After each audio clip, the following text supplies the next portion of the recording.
Fala galera, tudo bem com vocês? Eu sou o Felipe Aretax, professor de História, e eu estou aqui em 2022, mais um ano, para a gente seguir juntos nessa jornada, ok? Nossa primeira aula, a gente vai falar sobre a Proclamação da República e seus primeiros desdobramentos, beleza? Vamos embora? Vem aqui para o slide, ó, vê. A segunda metade do século XIX marcou o apogeu e o declínio do Segundo Reinado, que durou de 1840 e foi até 1889. Eu fiz questão de trazer para vocês, então, esse quadrinho aí, bem sistemático, mostrando as características que marcam o apogeu no Segundo Reinado e a queda do Segundo Reinado. Então, vamos embora para o apogeu, ó. Expansão da monocultura cafeeira no Vale do Paraíba, no Rio de Janeiro, para o oeste paulista, em São Paulo. É importante a gente lembrar que, nesse momento do Brasil, da história do Brasil monárquico, é a produção do café que vai dominar a nossa economia, ok? Simbora aqui para o slide, ó. O aumento da produção agrocriadora, especialmente oriundas das províncias de Minas Gerais e do Rio Grande do Sul. O gado, né, para o corte, para o uso da carne, o couro, o leite e seus derivados. E o terceiro ponto, a modernização do império através da construção de ferrovias e pequenas indústrias. Aqui é importante a gente salientar, por exemplo, a atuação do Barão de Mauá. É ele que vai, inicialmente, abrir as primeiras fábricas e indústrias ali em São Paulo e movimentar a economia nesse primeiro momento aí do Segundo Reinado, ok? Vem para o slide, ó. Vamos então para aquelas características históricas que promovem, então, entram nesse período de queda do Segundo Reinado. A Guerra do Paraguai, de 1864 até 1870, e aqui essa guerra sendo o ponto histórico mais importante, porque com a saída do Brasil da Guerra do Paraguai, o Segundo Reinado ele vai entrar definitivamente em crise, certo? Vem para o slide, ó. Pressão dos ingleses pelo fim do tráfico de escravos, esse ponto aqui também é muito importante. A pressão dos ingleses ela estava acontecendo desde 1845, com a publicação lá na Inglaterra da Lei Bill Aberdeen, tá? Que proibia o tráfico de escravos pelo Atlântico, e isso foi muito importante. É importante a gente lembrar que desde 1807, a Inglaterra proibia a chegada de escravos africanos nas suas colônias na América. E a Inglaterra também vai abolir a escravidão nas suas colônias americanas em 1833, ok? Vem para o slide, ó. Movimento abolicionista, que nós vamos desdobrar mais à frente. O movimento republicano, o lançamento do Manifesto Republicano em 1870 e do próprio Partido Republicano Paulista. No quinto ponto, a desobediência encíclica do Papa Pio IX, que vai acabar com a lei do padroado aqui no Brasil.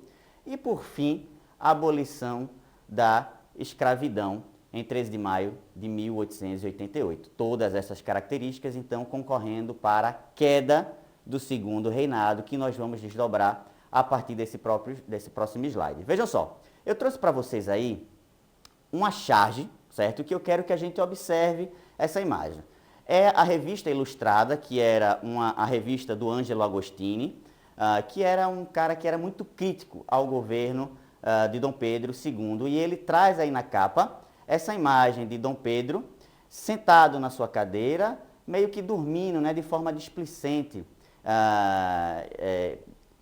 A crítica que vai vir aí é que, será que o Brasil precisava de um governante como Dom Pedro II, já que colocava ele nessa postura de um cara que já estava idoso, já estava cansado de governar, tá? E aí a gente vai ver que 3 setores da sociedade vão se unir, então, para começar a se movimentar em prol de um golpe de Estado, tá bom?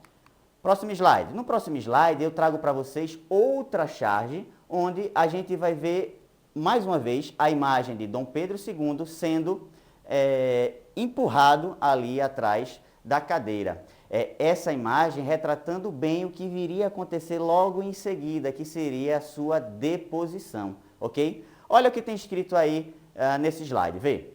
Com o isolamento crescente do imperador Dom Pedro II e a perda de sua base social, em 15 de novembro de 1889, os oficiais do Exército, apoiados pela aristocracia do café e por setores da Igreja Católica, decretaram o fim do regime monárquico no Brasil. Então, a partir deste momento, de 15 de novembro de 1889, o Brasil deixava de ser uma monarquia e passava a ser uma república. Agora, é importante que a gente pense o seguinte questionamento.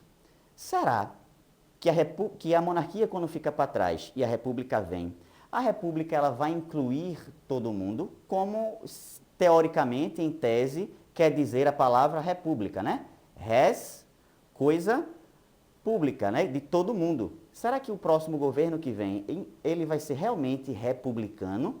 A gente vai ver e vai pensar agora essa ideia, então, de será que houve uma ruptura ou será que houve uma continuidade? Vamos pensar um pouquinho sobre isso? Vem aqui para o slide, ó. Segundo Aristides Lobo, que era um jornalista à época e estava observando ali os acontecimentos no calor do momento, o povo havia assistido à proclamação da República bestializado. Galera, vê, esse termo bestializado que Aristides Lobo traz é um termo em que ele quer dizer o seguinte: a população brasileira ela não sabia nem o que estava acontecendo naquele momento, certo? Eles dormiram na monarquia e acordaram na República e não participaram de nada. É importante que a gente pense que os movimentos republicanos que estavam despontando na Europa e também na América do Norte foram movimentos em que envolveram guerras civis, derramamento de sangue. E isso não aconteceu aqui no Brasil, certo? Vem para o slide, ó. Os estudos mais recentes dos historiadores revisam esse acontecimento histórico. Que acontecimento? A ideia da proclamação da República. Então, classificando a proclamação como um golpe de Estado. Um golpe de Estado por quê? Presta atenção nisso. O povo não participou da proclamação, né? Entre aspas. Quem participou foram três setores da sociedade brasileira. Os barões do café, né? A elite agrária, a cúpula do Exército e a cúpula da Igreja Católica. São eles que juntos vão expulsar Dom Pedro II do Brasil para trazer a República. Então, nesse sentido, o que houve ali em 1889 não foi uma proclamação, foi um golpe de Estado, ok? Vem aqui para o slide. O fim do regime monárquico e a instituição do regime republicano não significou uma ruptura com as antigas tradições políticas e sociais do Império. A República, nesse sentido, apenas reacomodou os interesses e privilégios das classes dominantes do país. Eu quero que vocês olhem aí essa capa, que é um livro do historiador José Murilo de Carvalho, chamado Os Bestializados, o Rio de Janeiro e a República que não foi. Galera, vê que interessante. A República que não foi. O interessante que a gente pense aqui não foi para quem? Foi para aqueles setores da sociedade que haviam se juntado para dar o golpe de Estado, mas não foi para todo o resto da sociedade, certo? E isso é importante que a gente pense, porque isso traz desdobramentos em nossa vida até hoje, como, por exemplo, a exclusão social, o racismo estrutural, entre outras questões que são problemas gravíssimos na nossa sociedade, ok? Vem para o slide. Quero deixar para vocês aqui a indicação de um filme que faz parte da cinematografia romana, né, que é o Leopardo, tá? Essa é de Luchino Visconti. Nesse filme, tem uma passagem do Tommaso de Lampedusa que diz o seguinte: se nós não estivermos presentes na Revolução, eles aprontam a República. Se queremos que tudo continue como está, é preciso que tudo mude. Fui claro? Vem para cá, presta atenção nisso aqui. Esse texto do Tommaso de Lampedusa, né, que é o autor do livro que Visconti vai transformar no filme, O Leopardo, fala exatamente sobre essa ideia de que a elite é ela quem vai se apropriar do movimento que vai trazer a República nas províncias italianas, porque aqui está falando do contexto italiano, tá? E o povo fica alijado, fica afastado desse processo republicano. Para quê? É para que a situação mude? Não. É para que a situação permaneça como está. E isso eu geralmente traduzo da seguinte forma. A elite queria mudar para não mudar. Perceberam então o esquema? Mudar para não mudar, tá? Pensem sobre isso que é muito importante, ok?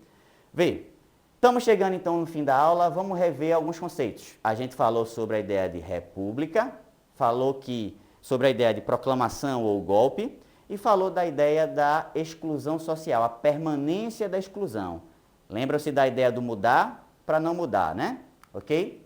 Então eu deixo para vocês aí um exercício muito simples, muito fácil. Você que prestou atenção em toda a minha aula vai conseguir então responder facilmente. Tranquilo? Meus queridos, um forte abraço e até o nosso próximo encontro. Até mais!